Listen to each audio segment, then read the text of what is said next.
আজকের এই দিনই আলোচনা বৈঠকের যোগ্যতম সভাপতি মহাশয়, উপস্থিত আছেন অত্র মসজিদের যোগ্যতম ইমাম, আমার প্রিয় বন্ধু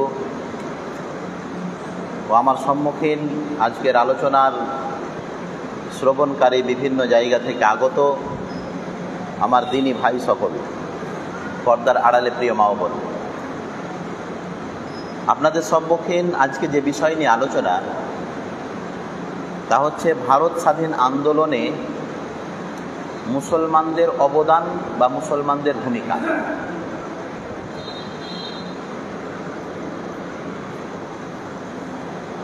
আমরা সকলেই জানি 1947-এর 15ই আগস্টে ভারতবর্ষ স্বাধীনতা অর্জন করেছে বা স্বাধীনতা লাভ করেছে। 1947-এর 15ই আগস্ট। এই 1947-এর 15ই আগস্টে যে ভারতবাসী বা ভারতীয়রা একটি তৃপ্তির ঢেকুর নিয়েছিল, যেই গোলামির দাগ 1700 সাল থেকে নিয়ে 1947 অব্দি এই ভারতবাসীদেরকে কুরে কুরে খাচ্ছিল। বিশেষ করে ইস্ট ইন্ডিয়া কোম্পানি এবং লন্ডন থেকে আগত কিছু কুখ্যাত বদমাশ, যাদেরকে আমরা ইংরেজ বলি বা ইংরেজ নামে চিনি, তারা ভারতীয়দের সঙ্গে পশু প্রাণীর মতো ব্যবহার করে মোটা অঙ্কের কর বা ট্যাক্স নির্ধারণ করে ভারতীয়দেরকে তথা ভারতবাসীদেরকে তারা দাস এবং গোলাম রূপে পরিবর্তন করেছিল। কিন্তু আল্লাহর রহমত, আল্লাহ পাক রব্বুল আলামিন পৃথিবীতে যত জালিম আছে প্রাথমিক স্তরে জালিমদেরকে ছাড় তো দেন আল্লাহ, কিন্তু তার শেষ পরিণতি হয় আল্লাহ পাক রব্বুল আলামিন একটি অঙ্ক খিঁচেছেন কোরআন মাজিদের মধ্যে সূরা ইউনূসে ফেরাউনের। আল্লাহ পাক রব্বুল আলামিন ফেরাউন যে জালিম ছিল তার পতনের কথাটা তুলে দিয়েছেন, যে দুনিয়াতে মানুষ যদি জুলুম করে, অত্যাচার করে, তার পতন কেমন হবে। ওয়াজাওয়াজনা বানি ইসরাঈল আল বাহর ফাআতবাহু ফিরআউন ওয়া জুনুদুহু বাগিয়ান ওয়া আদওয়া হাত্তা ইযা আদরাকাহুল গারক ক্বালা আমানতু আন্নাহু লা ইলাহা ইল্লাল্লাযী আমানাত বিহি বানু ইসরাঈল ওয়া আনা মিনাল মুসলিমিন। আল্লাহ পাক রব্বুল আলামিন ফিরআউনের কথা এখানে নিয়ে এসে বুঝাচ্ছেন। আল্লাহ বলছেন, আমি বনি ইসরাইল তথা মুসার সম্প্রদায়কে বাঁচিয়ে নিলাম, আর ডুবিয়ে মারলাম কাকে? ফেরাউনকে। ফেরাউন ডুবার সময় বলছে আল্লাহকে, আল্লাহ আমি মুসলমান হতে চাই। আমরা জানি যে মানুষ যতই বড় অন্যায় করুক, একটা সময় আসে যে নিজেকে সারেন্ডার করে না? মরার সময় শরবত পান করতে সবাই চায়, কিন্তু আল্লাহ সুযোগ দিলে তো। আল্লাহ বলছেন আল আন ওয়াকাদ আসাইতা কাবলু ওয়া কুনতা মিনাল মুফসিদিন। ফেরাউন, এখন তোমার কলমা পড়ে লাভ হবে না, তুমি এখন মুসলমান হতে চাইছো, কোনো লাভ দিবে না। আমরা বলতে চাইছি আপনাদেরকে, যেই ভারতবর্ষ পৃথিবীর মাটিতে একটি উঁচু স্থান দখল করেছিল, যেই ভারতবর্ষ স্বাধীনতা অবলম্বনের জন্যে লক্ষ লক্ষ মা বিধবা হয়েছিল, যেই ভারত স্বাধীন আন্দোলনে লক্ষ লক্ষ শিশু ইয়াতিম হয়েছিল, যেই ভারত স্বাধীন আন্দোলনে লক্ষ লক্ষ পুরুষ, লক্ষ লক্ষ জওয়ান, লক্ষ লক্ষ ভারতীয়রা তার নিজের বুকের তাজা রক্ত ঢেলে দিয়েছিল, তাদের ইতিহাস আমরা অনেকে শুনতে পাই।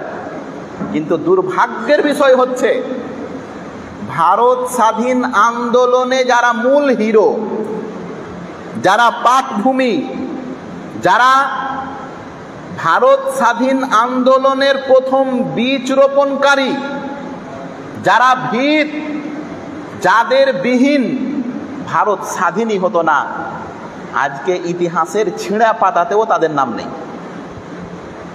আপনাকে যদি বলি এক্ষণে যে বলেন তো ভারত স্বাধীন আন্দোলনে ভূমিকা কার আছে? গান্ধীজির। বলবেন না?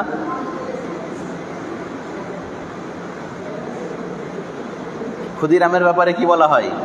এমন করতে গিয়ে ফেল হলো, সেই কাজ সম্পূর্ণ যিনি করলেন, আজকে যারা ইতিহাস লিখেছেন কোন সাহসে সেই ব্যক্তির নাম লেখেননি? আমরা ক্ষুদিরামকে গালমন্দ করছি না, কিন্তু ক্ষুদিরাম ওই মিশনে, ওই কাজে ফেলিয়ার। যাকে মারার জন্য গেছিলেন, মারতে তাকে পারেননি, যিনি মেরেছেন তার নাম আজকে কেন ভোলা হলো? যারা নিজের জমি জায়গা সম্পত্তি সব বিক্রি করে ভারত স্বাধীন আন্দোলনের যে সৈন্য ছিল, সেনাবাহিনী ছিল, তাদের অস্ত্র জোগাড় দিয়েছে, তাদের ঘোড়া কিনে দিয়েছে। মনে করেন ইমামবাড়া কোনো বাড়ি? ইমামবাড়া নাম শুনেননি? কোথায় আছে ইমামবাড়া? কোথায় গো? ওই হাজারদুয়ারির সামনে যে বিল্ডিংটা, দেখেন ইমামবাড়া? হাজারদুয়ারি যে দেখেছে, ইমামবাড়া সে দেখেছে। হাজারদুয়ারি সামনে ফিল্ড, গ্রাউন্ড, ফাঁকা জায়গাটা, তারপরের বিল্ডিংটার নাম কি? ইমামবাড়া কি নবাব সিরাজউদ্দৌলার বাড়ি? ইমামবাড়া কি নবাব সিরাজউদ্দৌলার থাকার জায়গা? আরে ইমামবাড়া হচ্ছে নবাব সিরাজউদ্দৌলা, ভারত স্বাধীন আন্দোলনের প্রথম এমন ব্যক্তি, ভারত স্বাধীন আন্দোলনের প্রথম সেনা তৈরি করেছিলেন নবাব সিরাজউদ্দৌলা। অথচ নবাব সিরাজউদ্দৌলার নাম আজকে ইতিহাসে নেই। আর একটা ইতিহাস আপনাকে বলবো, লিখে নিয়ে এসছি। আমরা বলি না পলাশির যুদ্ধ, বলি না বিখ্যাত পলাশির যুদ্ধ, যেই যুদ্ধতে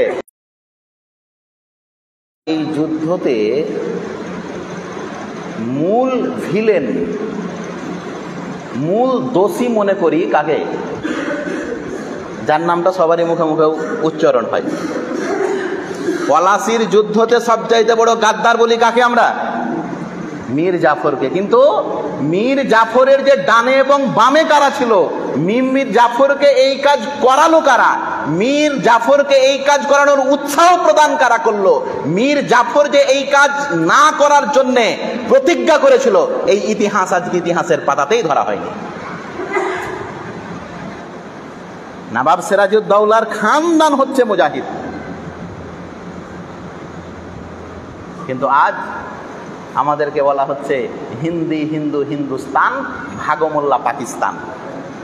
বলছে না আমরা নাকি বলে শরণার্থী, আমরা নাকি বলে পাকিস্তানি। বন্ধু শোনো, আমি আপনাদেরকে একটা কথা বলে যাই আজকে। কাগজ ঠিক করতে হয় করেন, সমস্যা নেই। বলছে না অমুক কাগজ লাগবে, তুমুক কাগজ লাগবে, হেন লাগবে।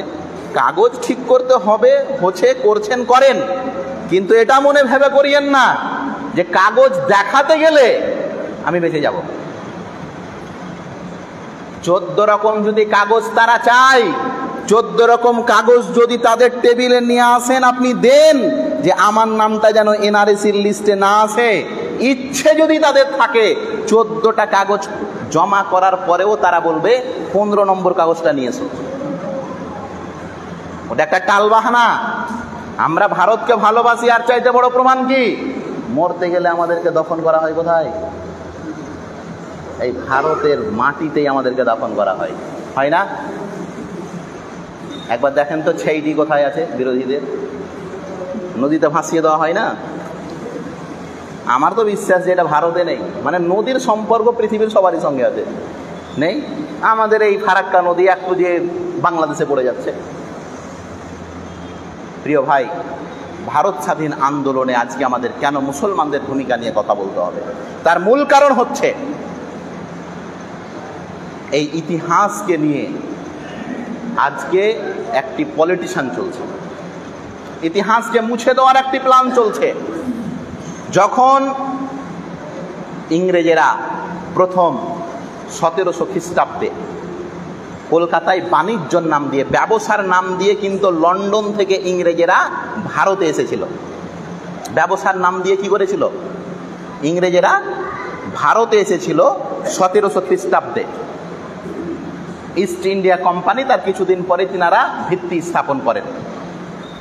আস্তে আস্তে আস্তে তারা প্রভাব বিস্তারিত হয় এবং এমনভাবে তারা পুরো ভারতবর্ষের উপরে চক্রান্ত চালায়, যারা ট্যাক্স দিয়ে ব্যবসা করত, পরে সেই ইংরেজেরা উল্টা আরো ট্যাক্স কর পরের উপরে নির্ধারণ করত।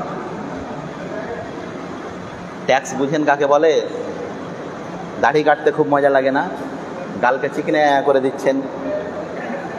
ভাই, আমাদের ইতিহাস এটা গো, আমাদের সালাফ তিনি, আমাদের পূর্বপুরুষ তিনি আমাদের গর্ব। সৈয়দ মীর নিসার আলী, ইংরেজেরা নাম দিয়েছিল তিতুমির।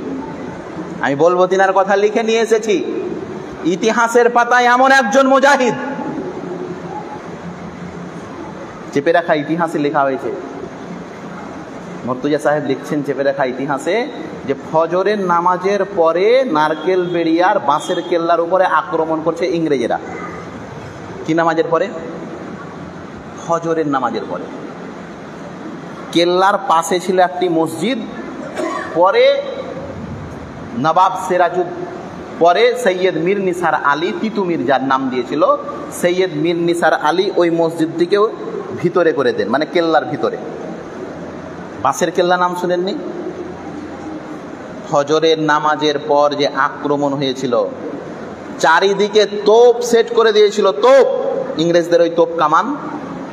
এবং নবাব সিরাজউদ্দৌলাকে বলা হয়েছিল, নবাব সৈয়দ মীর নিসার আলী তিতুমিরকে বলা হয়েছিল যে এই তিতুমির, তুমি অস্ত্র ফেলে দাও, স্যালেন্ডার করো আমাদের কাছে। সৈয়দ মীর নিসার আলী বলেছিলেন আমরা মুসলমান। আর মনে রাখবেন, সৈয়দ মীর নিসার আলী একজন আহলে হাদিস আলেম ছিলেন। অনেকে এটা জানছেন না। প্রথম দিকে তিনি মাজার পূজারী ছিলেন, কিন্তু পরে যখন হজের ইতিহাসটা পড়বেন, হজ করতে যান, দিল্লির বিখ্যাত একজন শেখের সঙ্গে আলাপ হয়। 3 মাস ট্রেনিং নেন তিনি মক্কাতে গিয়ে, একদম খানায় কাবাতে, কাবার চত্বরে। সৈয়দ মীর নিসার আলী তিতুমির প্রায় 1 বছর তিনি নিজস্ব রাষ্ট্র ক্ষমতা, রাষ্ট্র কায়েম করেছিলেন। এবং বিশেষ করে 24 পরগনা এবং নদিয়াতে, 24 পরগনা এবং নদিয়াতে তিনি 1830-এর নভেম্বর মাসের 1830 থেকে নিয়ে নভেম্বরের 1831, এই 1 বছর তিনি নদিয়া এবং 24 পরগনায় ইসলামী রাষ্ট্র কায়েম করেছিলেন। সেখানে হাত জারি করেছিলেন তিনি। তিনি যুদ্ধ ঘোষণা করেছিলেন 3 ধরনের লোকের সঙ্গে। কয় ধরনের লোক? আচ্ছা, ইংরেজদের বিরুদ্ধে যুদ্ধ হতো তো 1 ধরনের না, 3 ধরনের লোকের সঙ্গে যুদ্ধ করেছেন আমাদের সালাফ। আজকে আমরা বুঝি না। আমরা তো এই জন্য বলি, যুদ্ধ শিখতে গেলে আমাদের কাছে শিখতে হবে। সৈয়দ মীর নিসার আলী তিতুমির 3 ধরনের লোকের সঙ্গে একই মুহূর্তে 3 ধরনের লোকের সঙ্গে যুদ্ধ করতেন। তার মধ্যে 1 ইংরেজ, খুব সহজ, ইংরেজদের বিরুদ্ধে। 2 তথা কথিত ভারতের খেয়ে, ভারতের পড়ে, ভারতে জন্ম নিয়ে যারা ইংরেজদের 5 আটা গোলাম ছিল, তথা ওই যুগের জমিদার যারা, তাদের বিরুদ্ধেও তিনি জিহাদ ঘোষণা করেছিলেন। 3 নম্বর লড়াই তিনার ছিল কবর পূজারী, মাজার পূজারী, শিরক এবং বিদাতের বিরুদ্ধে। ততটাই তিনি গর্জে উঠেছিলেন যতটা তিনি গর্জে উঠেছিলেন ইংরেজদের বিরুদ্ধে। আপনি ভাবতে পারেন, যখন 1831-এর 19 নভেম্বর সৈয়দ মীর নিসার আলী তিতুমির, সৈয়দ মীর নিসার আলীর যখন বাঁশের কেল্লাটাকে চারিদিক থেকে ঘিরে নিল ফজরের নামাজের পরে, আপনারা জানেন সৈয়দ মীর নিসার আলীর দেহ পাওয়া যায়নি। সৈয়দ মীর নিসার আলীর তিতুমির দেহ পাওয়া যায়নি। নারকেল বেড়িয়ার যে ইতিহাস আপনি পড়বেন, তার যে কবর আছে, বিক্ষিপ্ত ছিন্ন ভিন্ন তার নিদর্শন হাত পা দেখে কিছু লোক আইডিয়া করেছিল যে মনে হয় এটাই আমাদের নেতা সৈয়দ মীর নিসার আলী, তারপরে কাফন দাফন করা হয়েছে। কিছু অংশের, পুরো শরীরের নয়। কেন? সৈয়দ মীর নিসার আলী যখন বাঁশের কেল্লায় উপস্থিত, চারিদিক থেকে কামান দিয়ে ঘিরে দিয়েছে ইংরেজেরা, বারবার ইংরেজেরা স্যারেন্ডারের কথা বলছেন। সৈয়দ মীর নিসার আলী তিনি তো ছিলেন মুসলমান, পীর দেখানেওয়ালা বান্দা ছিল না তাদের মতো। আজকে ভারতে একটা নাম নেওয়া হয় বীর সাভারকার, নাম শোনেননি? বীর সাভারকার নামের আগা দিকে লেখা লাগিয়েছে এরা বীর। বীর সাভারকার নাম শোনেননি? এরাকে যোদ্ধা বলে, এখনো এদের পুতলাতে গাঁদা ফুলের মালা দেয়। কত বড় বীর দেখেন। এই বীর সাভারকারের ব্যাপারে লেখা হয়, সঙ্গে তো কোনোদিন বিরোধিতা করেনি, অ্যারেস্ট আপনারা ভুল করে আমাকে করেছেন। ইংরেজেরা 3টি শর্তে তাকে ছেড়ে দিচ্ছে। বীর সাভারকার যার নাম দিয়েছে, কত বড় কাপুরুষ দেখেন, 3টি শর্তে বীর সাভারকারকে ছাড়ছে। প্রথম শর্ত, বীর সাভারকারকে বলছে আমাদের বিরুদ্ধে, ইংরেজ বলছে এই সাভারকার আমাদের বিরুদ্ধে আর কোনোদিন তুই অস্ত্র উঠাতে পাবি না। বীর সাভারকার জি হুজুর। বীর সাভারকার কি বলল? লাব্বায়েক, একদম উপস্থিত। 2, ভারতীয় সৈন্যরা আমাদের বিরুদ্ধে যা যা করবে তলে তলে খবরটা তুই আমরাকে দেবে। বুঝতে পারলেন? তুই একটা সাভারকার আছিস, আরো 2-4টা সাভারকার কর। এই 3টি চুক্তিতে ছেড়ে দেওয়া হলো। আজকে এরা এর পুতলাকে আর মূর্তিকে গলার মালা দিচ্ছে, আর নাম দিয়েছে কি বীর সাভারকার। কত বড় বীর দেখো। আর বীর যদি দেখতে হয়, দেখো সৈয়দ মীর নিসার আলীকে। আগাদিকে বন্দুক, আগাদিকে তোপ। সৈয়দ মীর নিসার হাতের কি বন্দুক ছিল না? দেখবেন, আপনি ইতিহাস পড়বেন, কাঁচা বেল ছিল। কাঁচা বেল, বেল বেল হয় না, কাঁচা বেল। কাঁচা বেল, ইট, পাথর এবং কাদার কিছু পাথর তৈরি করেছিল, তার কাদার কিছু গোলা তৈরি করেছিল। আধুনিক অস্ত্র ছিল না তখন। একাধিক বোমা নিক্ষেপ করে সৈয়দ মীর নিসার আলী তথা তিতু মীরের সব পরিবারকে ওই বাঁশের কেল্লায় বম দিয়ে উড়িয়ে দেয় ইংরেজেরা। এবং তিনার সৈন্যর সেনাপতি, তিনার নিজের ভাগনা গোলাম মাসুদ, নিজের ভাগনা তার, ইংরেজদের হাতে অ্যারেস্ট হয়ে গেল। এবং গোলাম মাসুদকে বলল ইংরেজেরা, যে গোলাম মাসুদ, তোর মামাকে মেরে দিয়েছি, তোদের সৈন্য শেষ করে দিয়েছি, তোদের গর্ভের যেটা কেল্লা সেটাকেও ভেঙে দিয়েছি, এখন তুই আমাদের খাতাতে নাম লেখা। সৈয়দ মীর নিসার আলীর ভাগ্নে গোলাম মাসুদ বলেছিলেন, ভয় কাকে দেখাচ্ছেন? আপনাদের গুলি, আপনাদের বোম, এটা আছে কোথায়? এদিকে। আর ওই পারে কি আছে? জান্নাত। মানে মরার পরে জান্নাত, মরার পরে জান্নাত। এটাকে শহীদ আমরাই লিখেছি। শাহ আব্দুল আজিজ, দিল্লির মানুষ, পুরো খানদান মুজাহিদ, পুরো খানদানি হচ্ছেন আলেম। শাহ আব্দুল আজিজ 1803-এ ফতোয়ায়ে আজিজিয়ায় এখনো এই ফতোয়া লেখা আছে। 188, 179, 188, 189 এবং 191 অবধি দেখবেন। ওনারই একটা ফতোয়ার বই আছে, ফতোয়ায়ে আজিজিয়া। তিনি লিখছেন 1803-এ যে বর্তমান যুগে সবচাইতে বড় জিহাদ হলো ইংরেজদের বিরুদ্ধে লড়াই করা। আমরা পিঠ দেখাইনি কোনোদিন। ভারত স্বাধীন আন্দোলনে সবের আগে লাইনে কারা ছিল? মুসলমানেরাই ছিল। মুসলমানদের কুরবানি কি করে, কোন সাহসে আজকে যারা ভারতের ইতিহাস লিখছেন আর মুসলমানদের অবদান আপনাদের কলমে ডগায় আসছে না, আল্লাহর কসম করে বলছি এটারও হিসাব আল্লাহকে দিতে হবে একদিন। এটারও একদিন হিসাব দিতে হবে। যখন সৈয়দ মীর নিসার আলী, তিতু মীরের সেনাপতি, তার ভাগ্নে গোলাম মাসুদকে যখন ইংরেজেরা মানাতে পারলো না, মাথা নত করাতে পারলো না, তখন জনসম্মুখীন ভারতীয়দের সামনে তাকে ফাঁসি দিয়ে দিল, গাছে ঝুলিয়ে দিল। আর ঘোষণা দিয়ে দিল ইংরেজেরা যে যারা আমাদের বিরুদ্ধে যাবে এই গোলাম মাসুদের মতন অবস্থা হবে, যারা আমার বিরুদ্ধে যাবে সৈয়দ মীর নিসার আলী ওই তিতু মীরের মতন অবস্থা হবে। তিতু মীরের দেহকেই তারা বম দিয়ে উড়িয়ে দিয়েছিল। হে প্রিয় বন্ধু, আমরা তো ভারতীয়, আমরা তো ভারতকে নিজের রক্ত দিয়ে সেজে দিয়েছি।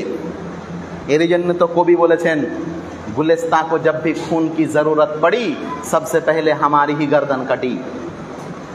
গুলিস্তান মানে ভারতকে বুঝিয়েছেন, গুলিস্তান কো জব ভি খুন কি জরুরত পড়ি, ভারতকে যখনই রক্তের প্রয়োজন পড়েছে সর্বপ্রথম আমরাই গলা কেটে দিয়েছি। আব कहते हैं আহলে চমন, ये চমন है हमारा तुम्हारा नहीं। আর আজকে কিছু লোক বলছে এ ভারতবর্ষ, ওদের আমাদের কোনো ভূমিকা নেই। তুমি পারবে?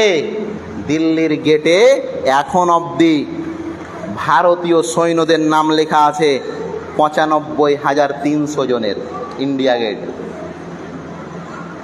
৯৫,৩০০ জন ভারত স্বাধীন আন্দোলনের সৈন্যদের নাম লেখা আছে। ৯৫,০০০, কথা বলেন কত? ৯৫,৩০০ সুহাদাদের নাম লেখা আছে ইন্ডিয়ার, দিল্লির ইন্ডিয়া গেটে এখনো আছে। এটা আমরা লিখিনি। ভারত স্বাধীন আন্দোলনে যারা সেনা সৈন্য তাদের নাম লেখা আছে ৯৫,৩০০। আপনি জানেন আপনারা কতটি? এই যে গরু খাওয়ারা কতটি? এই যে মোল্লা এবং টুপিয়ারা কতটি?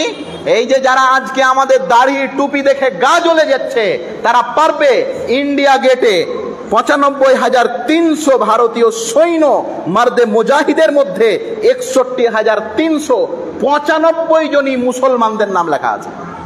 ৬১,৩৯৫ জন মানে কি? মানে প্রায় ৭০% আমাদেরই নাম লেখা আছে। ৬৫% কাদের নাম? আমাদেরই নাম লেখা আছে। তুমি পারবে? যারা আমাদেরকে শরণার্থী বলছো, যাও একবার দিল্লির লালকেলাকে গিয়ে জিজ্ঞাসা করো, এই দিল্লির লালকেলা তোর শরীরের মধ্যে কার গন্ধ লেগে আছে, তোর শরীরের মধ্যে কার পরিশ্রম লেখা আছে। দিল্লির লালকেলা এখনো বুক উঁচু করে, মাথা উঁচু করে যে দাঁড়িয়ে আছে, সে জানিয়ে দেবে আমার পিছনে সমস্ত কর্তৃত্ব, আমার পিছনে সমস্ত পরিশ্রম মুসলমানদের আছে।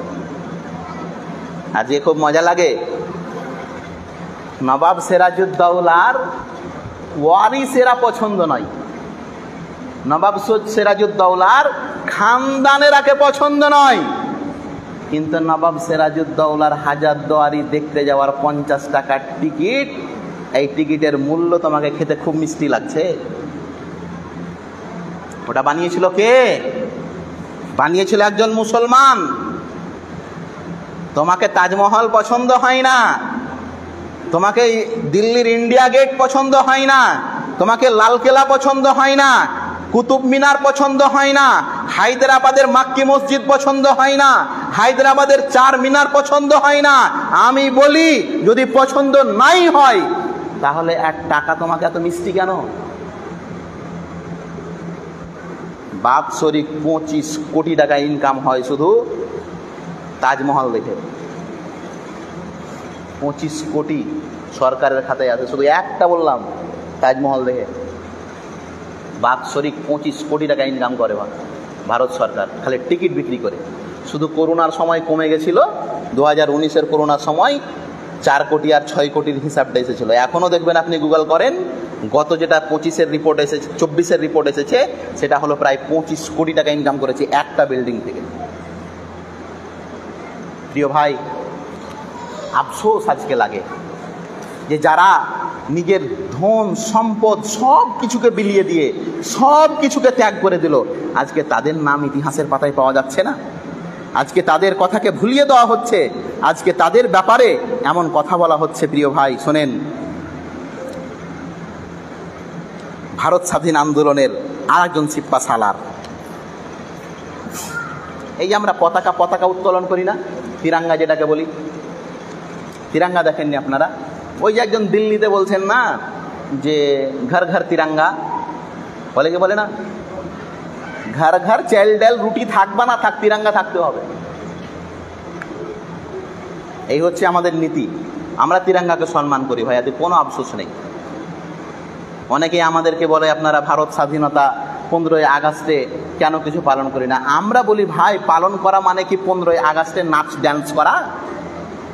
এই যে হচ্ছে না স্কুলগুলোতে 15ই আগস্ট উপলক্ষে ওই ডান্স হবে, ডান্স প্রোগ্রাম। ছি ছি ছি ছি ছি 15ই আগস্ট হচ্ছে আমাদের শহীদের রক্তের মূল্য দেওয়ার দিন, সেই দিন বেহায়ার দিন, সেই দিন অর্ধনগ্নের দিন, সেই দিন কচি কচি মেয়েদেরকে নিয়ে শিক্ষক শিক্ষার্থীরা কোমর দুলা দেখানো হচ্ছে, এটার দিন? ভাই সেই দিন তো হচ্ছে সেই দিন যে আমাকে আপনাকে আজকে শোনাতে হবে আজকের দিনটা আমাদের ভারতবাসীরা এমনি পেয়ে নেই, এমনি চলে আসেনি। বাহাদুর শাহ জাফর, বাহাদুর শাহ জাফর মুঘল সাম্রাজ্যের শেষ বাদশাহ, এটা বাহাদুর শাহ জাফর। 12 বছরের তার ছেলে কোরআনের হাফিজ। আব্দুল আজিম হাসকোটা সাহেবের মুখে আমি শুনলাম ঘটনাটা, তিনার ছাত্র আমি উমরাবাদে। আব্দুল আজিম উমরি আল মাদানী হাসকোটা, তিনি বলছেন এই ঘটনাটা। বাহাদুর শাহ জাফর ভারত স্বাধীন আন্দোলনের সৈন্যদের একজন নেতা। তার 11 থেকে 12 বছরের ছেলে, ফুটফুটে 11 থেকে 12 বছরের ছেলের কি মজদারি হবে? সুন্দর ছেলে লাগে না? 11-12 বছরের ছেলেগুলোকে দেখবেন ভালো লাগে দেখে, 8, 9, 10, 11, 12 এই বয়সগুলো ভালো লাগে দেখে ছেলেটাকে। ফুটফুটে চেহারা, তরুণ লবণ্যময় চেহারাটা থাকে। বাহাদুর শাহ জাফরের ছোট্ট ছেলে 12-13 বছরের, আবার কোরআনের হাফিজ, কোরআন মুখস্থ ছিল তার ছেলের। বাহাদুর শাহ জাফরকে বাধ্য করেছে যে ইংরেজদের বিরুদ্ধে তোমার সৈন্য, ইংরেজদের বিরুদ্ধে তোমার অস্ত্র, এগুলো ফেলে দাও। বাহাদুর শাহ জাফর সিন্নত করেননি। তার পুত্র 12-13 বছরের হাফিজ, কোরআনের হাফিজ ছিল, ফুটফুটে নান্না চেহারা, তরুণ।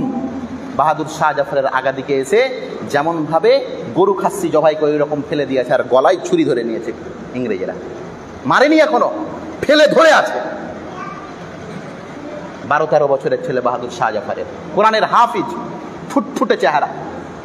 বাহাদুর শাহ জাফর আগা দিকে দেখছেন, একটি কবিতাও বলেছেন, কবিতাটি ইতিহাসের পাতায় আছে।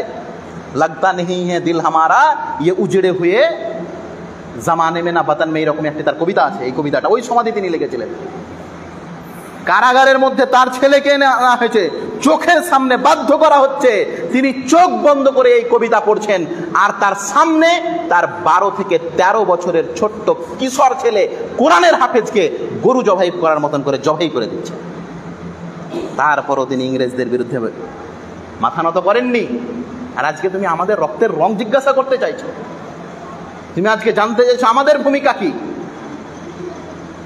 পাটনার আরা, বিহারে একটা জায়গা আছে আরা, আপনি একটু পরিচয় বলে দিই। আরার বিখ্যাত জায়গা আরা, আমি গেছি সেখানে। আপনি যদি ফারাক্কা এক্সপ্রেস একটা ট্রেন আছে না, মালদা টু ফারাক্কা যায়, এই ট্রেনে যদি যান আপনি তো একটা আরা স্টেশনই দেখতে পাবেন। পাটনা, ফুলওয়ারি, তারপরে আরা, আর একটা স্টেশনই আছে। ওই আরার ইতিহাস শোনেন। এখনো একটি মাদ্রাসা আছে, মাদ্রাসা আহমাদিয়া সালাফিয়া, জামিয়া সালাফিয়া সাফ, এটা আহমাদিয়া সালাফিয়া। যারা ইতিহাস জানেন না দেখবেন এই ইতিহাস। মাদ্রাসা আহমাদিয়া সালাফিয়া আরা, আরা ওই জায়গাটার নাম পড়েছে কেন জানেন? ওই জায়গার বিখ্যাত একজন ব্যক্তি ছিলেন ইব্রাহিম আরবি। স্বাধীন ভারতে সর্বপ্রথম মাদ্রাসাতে হাস্টেল, মানে তালবিলিম থেকে 3 টাইম খাওয়া দাওয়া করে পড়াশোনা হবে, ভারতের প্রথম মাদ্রাসা ওটা। প্রতিষ্ঠাতা ইব্রাহিম আরবি, আরাবাড়ি, তার জন্য ইব্রাহিম আরবি প্রথম ব্যক্তি তিনি। প্রায় 8 থেকে 10 হাজার তালবে ইলিম, তালবে ইলিম কেন বলছি জানেন? যাতে আপনারা বুঝতে পারেন ভালো করে। ছাত্র বললে তো ফের অন্য গলা বুঝবেন আপনারা। তালবে ইলিম প্রায় 8 থেকে 10 হাজার তালবে ইলিমকে ইব্রাহিম আরবি মাদ্রাসা আহমাদিয়া সালাফিয়া এখনো আছে আরাতে। 8 থেকে 10 হাজার তালবে ইলিমকে একদিকে কোরআন হাদিসের শিক্ষা দিতেন, অন্যদিকে তিনি প্রশিক্ষণ দিতেন কি করে ইংরেজদের বিরুদ্ধে জিহাদ করতে হবে, কি করে ভারত থেকে ইংরেজদের তাড়াতে হবে। আপনি এখনো যে কোনো উর্দু বই যেটাতে ভারত স্বাধীন আন্দোলনের ভূমিকা বা ভারত স্বাধীন আন্দোলনে মুসলমানদের অবদান এইরকম কিছু লেখা আছে, দেখবেন ইব্রাহিম আরবির নাম টাকা দিকে এসেছে।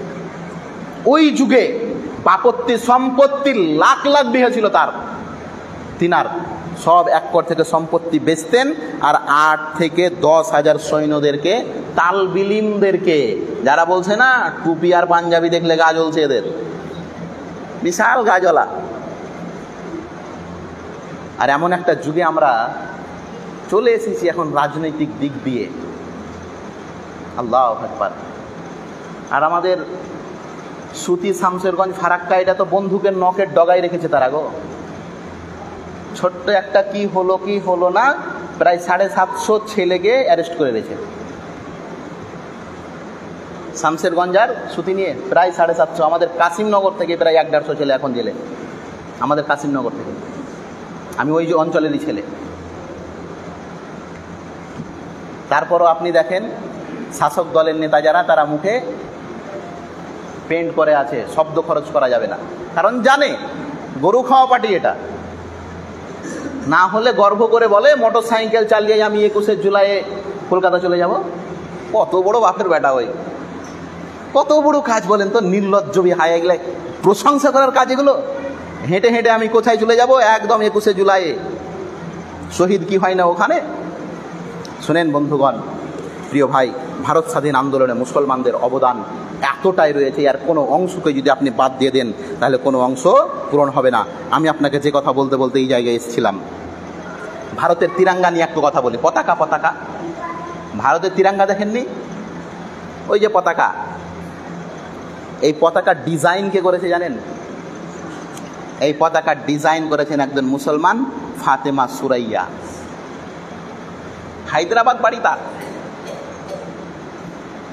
আজকে যে পতাকা নিয়ে নাচন কুদন করছো, জেনে রাখো এই পতাকা ডিজাইন আমারই বোন, আমারই খানদান, আমারই রক্তের সম্পর্কের একজন বোন দিয়েছে, তার নাম ফাতেমা সুরাইয়া। বদরুদ্দিন সুরাইয়ার ইনিকে স্ত্রী। আল্লাহু আকবার। আর বদরুদ্দিন কে জানেন? এই বদরুদ্দিনের খানদান, যতটি খানদান আছে সবাই এদের বিচারপতি। মুম্বাইয়ের হাইকোর্টে